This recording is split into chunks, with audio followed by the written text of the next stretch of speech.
a new segment Yeah. this week called the Silly Title Takedown. We had a little bit of a preview last week. Silly Title Takedown. I know Reed's real fond The of name that may name. need We might some end up some renaming it at some workshopping point, on it, but no. So basically, what this is as you can tell from my lights on background this week, we're in the process of cleaning out a bunch of books. So those of you that don't know, Nicole and I moved into my grandparents' house. They were both recently passed away, and my grandpa was a huge book collector. There's literally thousands and thousands of books in this house. Yeah. So I thought it'd be kind of fun to go through as we're going through them. And pick out ones with some funny titles. Oh, yes. And try and get Reed I like the sound of this. to guess what the book is about Oh boy. by the title. Okay. Right? So I've got a humdinger of a book today. Okay. Do you think I should show you the cover? Or Yeah, show me the cover. I don't know how well I'll be able to see it.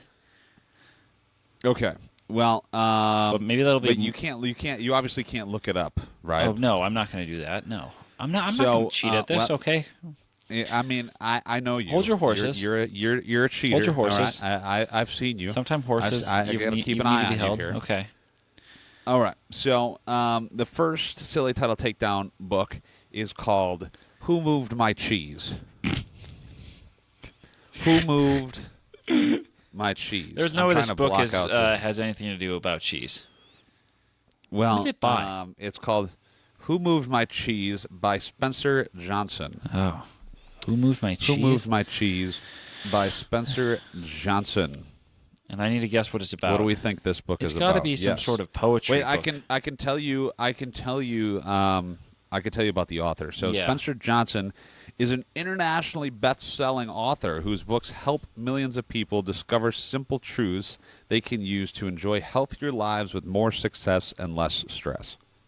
Oh, is it some health book? That's all I'll give you. It sounds. That's all I'll give you. It sounds health related. Well, here's a picture of the cheese, a cheese block. Okay, thank you. Okay, that was very useful. You're welcome. It's got to be something health related. Is it about the benefits of removing dairy from your diet?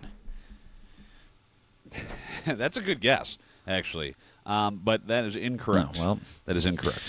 Who Moved My Cheese is a simple parable that reveals profound truths about change. It is an amusing and enlightening story of four characters who live in a maze, quote unquote, and look for cheese to nourish them and make them happy.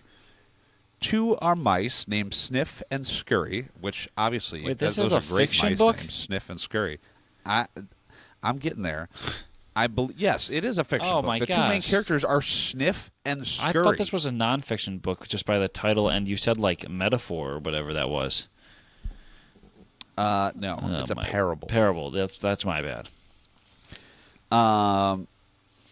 Two are little people, being the size of mice, who look and act a lot like people. So it's got two mice and two people. Okay, and they're in a maze? Cheese. Well, cheese is a metaphor for what you want to have in life, whether it's a good job, a loving relationship, money, possession, health, or spiritual peace of mind. More cheese. And the maze is where you're looking, where you look for what you want. So the organization you want to work in, the family, blah, yada, yada. Huh? In the story, the characters are faced with the unexpected change. Eventually, one of them deals with it successfully and writes what he has learned from his experience on the maze walls. So basically, I think basically what it's about is overcoming challenges and, how to deal with difficult situations. Sure. For example, finding the hidden cheese. Interesting. I actually don't hate Does it that. sound like a book? Well, I feel like you're a pretty positive person, right? This sounds like something that, first of all, let me get something straight right now, is that I'm not what you call an avid reader. Okay. So I can't imagine I will be reading any of these books on this segment. So okay. I feel like that's important to, get that out in the open right now. Fair enough. That being said, I am an avid cheese lover. Oh, so am I. You know, something Who you and I Moved have My in common. Cheese by Spencer Johnson. Yeah. That might be something right up my alley. You know, I don't there's hate it. miniature-sized people. I'm not a big fan of fiction right now. Like, I'm very much like a nonfiction book reader, you know? Like, if I'm going to read something, I want to, like, learn something, you know? Like, I'm currently reading this book. Well, I say currently reading. I haven't picked it up in probably a month and a half at this point. I got it. It was one of 2 books I got when I visited my brother out in New York City. It's a book all about, like, subway sign design and topography and things like that, which is very interesting. See, I thought you were going to say, "Oh yeah, I'm reading this book right now. I haven't touched it about 4 years." No, but, no. I'm still in the process. No, this know? was one of 2 books. The other one I got was like a history of the subway system in New York. I was very much on a subway book kick in NYC because I thought it was a very interesting thing and wanted to learn more about it. So I finished that one and now I'm on the sign one. I got to pick it back up again, literally and metaphorically, and get back into it. But well, I mean, Subway is a maze. It can be considered a maze for most people. It can be a maze. I mean, your next option right here, Who boom. Moved Who Moved My Cheese by Spencer Johnson. Maybe I will need to add Who Moved My Cheese to the long queue of books that I have to read, though, because, I have now added 2 more to the long list of books I need to read, so. Well, as you can see from my collection of books here, I've got a few more for you. You do, so if you're ever in the need of a book to read, on basically any subject you can ever imagine, if you could catalog all those books into like genre, subject matter, and I could look at like a spreadsheet of all the thousands of books, that would be great, and I can send my request into the Logan Library. I'll take that into an account. We'll get you a library card. Yeah, that could be fun. We'll start. Well, I'll get one of those scanner guns. I just want. I've always, for some reason, that's something I've always wanted. Is one of those scanners, like at the grocery store. Do you have the Dewey Decimal System in place yet? Well, I'm working. However that works. You know what? We'll work. You don't know how the Dewey Decimal System works? No. Do you? Yes. Well, I know that there's numbers that categorize, like.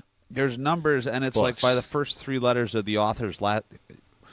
What did you do in that was like the whole middle school library experience. We'd go to the library and we just learned about Dewey and his decimal system. This says that 0 to 1 to 99 are generalities. 1000 to 199 is philosophy. It splits them up into like yes.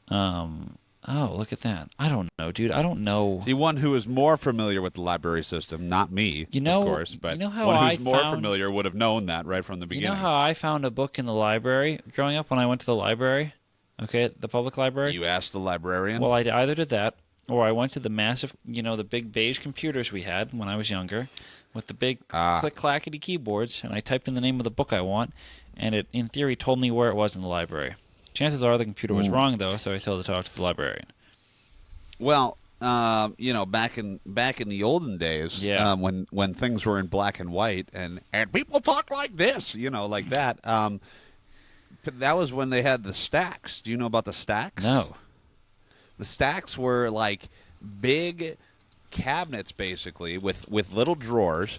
And inside that because there was no computers, so they would have each book categorized into these crazy drawers. Yeah. And I mean, talk about living in the Stone Age. Wild. Like I can barely get myself to look on the computer to try and find out where the book was, let alone dig through drawers and drawers and drawers of cards. Yeah. Like that. When was the last time? That's not doing it for me. Not including college, that you have been to a library?